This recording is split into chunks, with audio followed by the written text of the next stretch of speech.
পুৰণি ইন্দ্ৰপ্ৰস্থ ৰাজ্য কিদৰে সৃষ্টি হৈছিল?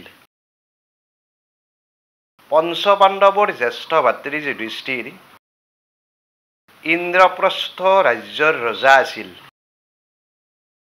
পুৰণি ইন্দ্ৰপ্ৰস্থ বৰ্তমানৰ দিল্লী। ইন্দ্ৰপ্ৰস্থ ৰাজ্যখন কেনেদৰে সৃষ্টি হৈছিল তাত এটা কাহিনী আছে।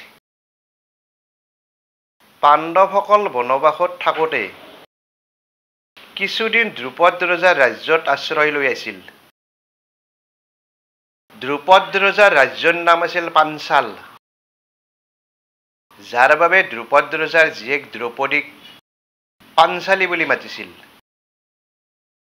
দ্ৰুপদ ৰজাৰ জীয়েক দ্ৰৌপদীৰ যেতিয়া স্বয়ম্বৰ পাতিছিল, অৰ্জুনে স্বয়ম্বৰত ওপৰত আঁৰি থোৱা মাছৰ চকু ধনুৰ শৰেৰে বিন্ধাই দ্ৰৌপদীক পত্নীৰূপে লাভ কৰিছিল। দ্ৰুপদ ৰজাৰ জীয়েক দ্ৰৌপদীক অৰ্জুনে বিয়া কৰোৱা কথাটো চাৰিওফালে প্ৰচাৰ হৈ পৰিছিল। কথাটো কৌৰৱসকলেও জানিব পাৰি আচৰিত হৈছিল। কৌৰৱসকলৰ বিশেষকৈ দুৰ্যোধন, কৰ্ণ, শকুনিয়ে পাণ্ডৱসকল জীয়াই থকা কথাটো সহজভাৱে মানি ল'ব পৰা নাছিল। পাণ্ডৱসকল বনবাসত থাকোঁতে ক'ৰবাত মৃত্যু হোৱা বুলি সিহঁতে ভাবিছিল। কিন্তু দ্ৰৌপদীৰ স্বয়ম্বৰত অৰ্জুনে ধনুবিদ্যাৰ পাৰ্গতালী যেতিয়া দেখুৱালে, তেতিয়া অৰ্জুনৰ লগতে পঞ্চপাণ্ডৱৰ পৰিচয় ওলাই পৰিছিল। পাণ্ডৱসকল জীয়াই থকা কথাটো জানিব পাৰি দুৰ্যোধনে খঙত জ্বলি পৰি মৰিছিল।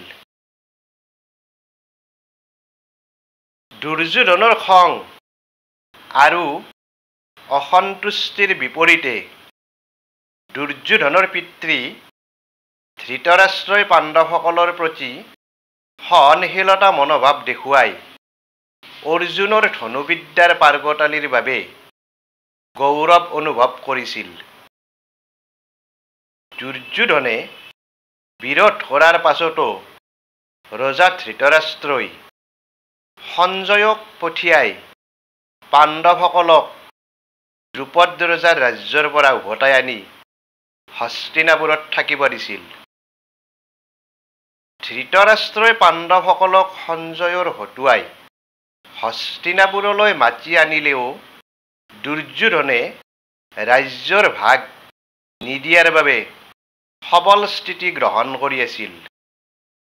দুৰ্যোধনৰ কথাক কৰ্ণ আৰু শকুনিয়ে মুখ্যতঃ সমৰ্থন জনাইছিল।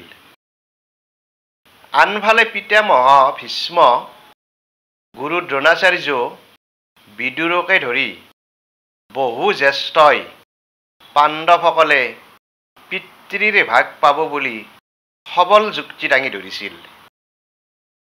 তাৰ পাছতে পুতেক দুৰ্যোধনৰ কথা নুশুনি ৰজা ধৃতৰাষ্ট্ৰই জ্যেষ্ঠসকলৰ মতামতক সন্মান জনাই বিধিগতভাৱে হস্তিনাপুৰৰে এটা অংশ খাণ্ডৱপ্ৰস্থ পাণ্ডৱসকলক এৰি দিছিল।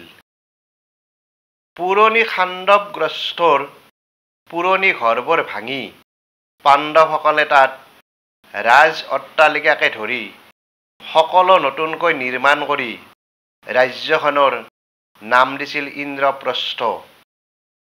ইন্দ্ৰপ্ৰস্থ ৰাজ্যৰ ৰজা হৈছিল যুধিষ্ঠিৰ। ৩৬ বছৰ যুধিষ্ঠিৰে ইন্দ্ৰপ্ৰস্থ ৰাজ্য শাসন কৰিছিল। তেতিয়াৰ ইন্দ্ৰপ্ৰস্থ ৰাজ্যখন এনেদৰে সৃষ্টি হৈছিল।